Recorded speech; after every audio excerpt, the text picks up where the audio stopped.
Kathy was an old family friend, my mum's oldest living friend.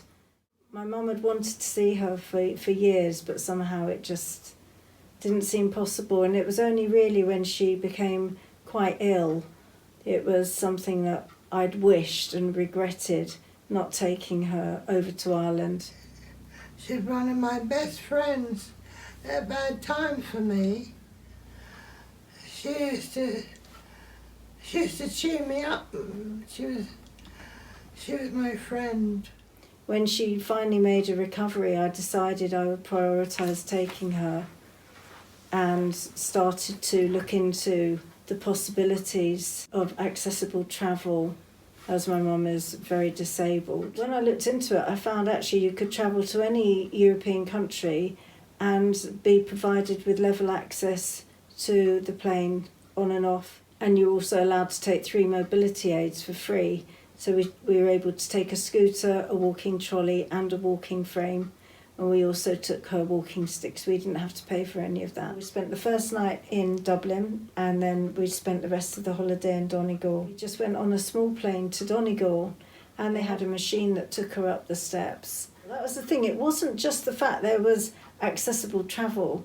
Nothing was too much trouble. Their performance was first class, wasn't it? It was amazing. It was excellent. We stayed at a hotel that was just a few minutes from Kathy's house. They all just screamed with laughter and they didn't stop laughing after that for the whole week.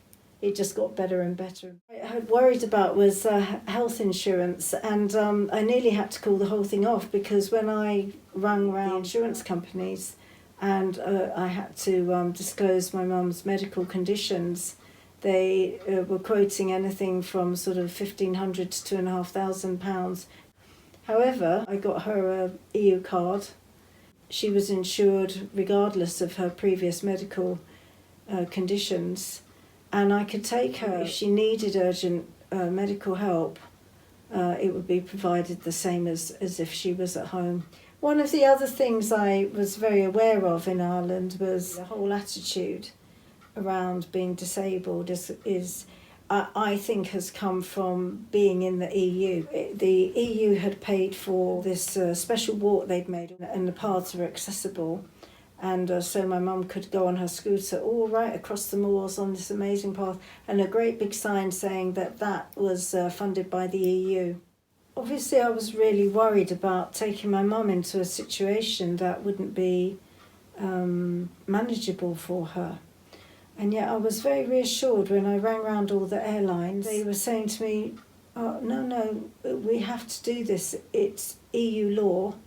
Anywhere in Europe, you know, we have to provide you with accessible travel. So I was able to say with full confidence to my mum, who was really worried about this, that it's okay, you know, we have to go before Brexit. And if we leave it too late, we might lose this opportunity forever. My worry is the accessible travel is written into EU law. If it became part of just British law, it's something that could be cut with the change of government, a change of attitude towards disability. Well, I'm planning to go on this march on the 19th of October. Be there. It's really important we don't lose these human rights.